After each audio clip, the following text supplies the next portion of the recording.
August 29, 2017 by Brinton Parker. The following contains spoilers for Game of Thrones Season 7. Picture this: a disgraced wannabe maester and an emotionless teenager who claims to talk to trees roll up to King's Landing during Season 8 of Game of Thrones, claiming that they have important news about the true heir to the Iron Throne. Jon Snow, Ned Stark's bastard, is actually the legitimate heir of Rhaegar Targaryen and Lyanna Stark. Sam and Bran proclaim, greeted by the sound of crickets, because, honestly, who is going to take them seriously even with a transcription that proves that Rhaegar and Lyanna were legally married? There is no proof outside of Bran's greenseer vision that Jon is actually Lyanna's child, born in the Tower of Joy. Or, is there? While Ned Stark, who raises and protects Jon to honor his sister's dying wish, is executed in Season 1 of the series, there is still another living witness who can place Jon as Lyanna's son. Remember this guy? That's Howland Reed, Ned's close friend and war buddy, who fights beside him at the Tower of Joy. He also happens to be Meera and Jojen Reed's father.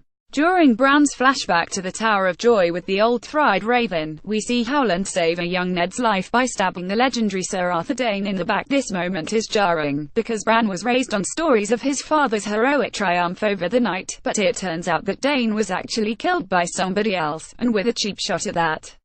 Howland Reed is quiet about his war stories because they're shameful, and because he swore to keep the truth about Jon Snow secret. When Jojen and Bran first meet, they discuss their fathers. "Your father is Howland Reed. He saved my father's life during the rebellion," Bran tells Jojen, recalling the tales Ned shared about the war to overthrow the Mad King Aerys. To this, Jojen replies, "Your father told you about the rebellion, mine never did." This seems odd, considering how legendary the battle at the Tower of Joy is in the history of Robert's rebellion. Stories of the fight are how Ned gains his reputation as a fierce fighter and earns widespread respect. For Howland to keep quiet about the entire thing, especially among his family, is strange, even for someone who is known for keeping to himself in the swamplands of Westeros' isolated neck region.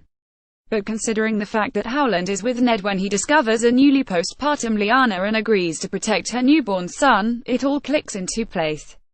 Howland is quiet about his war stories because they're shameful, stabbing someone in the back isn't exactly noble, and possibly because he swore to keep the truth about Jon's secret. Ned never even told his wife the truth about the baby he brought home from war, so it makes sense that he'd make Howland swear an oath of utter secrecy regarding everything that happens at the Tower of Joy. But now that Robert Baratheon is dead and any major threat to Jon's life regarding his true Targaryen lineage is gone, Howland is the only one who can prove Jon's true bloodline.